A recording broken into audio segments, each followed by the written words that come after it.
বইয়ের নাম সেটা বাঙ্গার গর্জন, পৃষ্ঠা নাম্বার সুদলিং পং। আরে ভাই, আমি ফেসবুকে কাজ করি ভাই অনেক দিন ধরে, কিন্তু আমার ভিডিও ভাইরাল হয় না।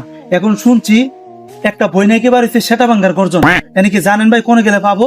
হ্যাঁ আমি জানি, কোনে ভাই? বাবার দরবারে। আরে ভাই তাই আমার একটু নিয়ে যান ভাই, চলেন।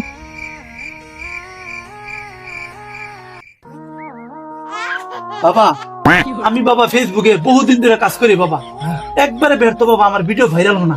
এখন আমার কি করতে হইব? উপায় একটা আছে। আচ্ছা বলো বাবা। আছে, বইটির নাম হচ্ছে সেটা ভাঙার গল্প। পৃষ্ঠা নাম্বার সুদলিং পং, এই পৃষ্ঠায় তুমি করতে হবে, তাহলে তুই সফলতা পাবে। বইয়ের নাম সেটা বাঙ্গার গর্জন, পৃষ্ঠা নাম্বার পৃষ্ঠা নাম্বার সুদলিং পং। এই পৃষ্ঠায় বললে তুই সফল হতে পারবি। এই ভিডিওয় 1 মিলিয়ন ভিউ হবে। আরে বাবা কই কি রে? করে দিলাম। আরে অতদিনে পাইছি বাবা রে, ভাই আপনার আল্লাহ বাসাক ভাই। সেটা বাঙ্গার গর্জন বই পাইছি, পৃষ্ঠা নাম্বার সুদলিং পং, আর কি লাগে? ভাইরাল।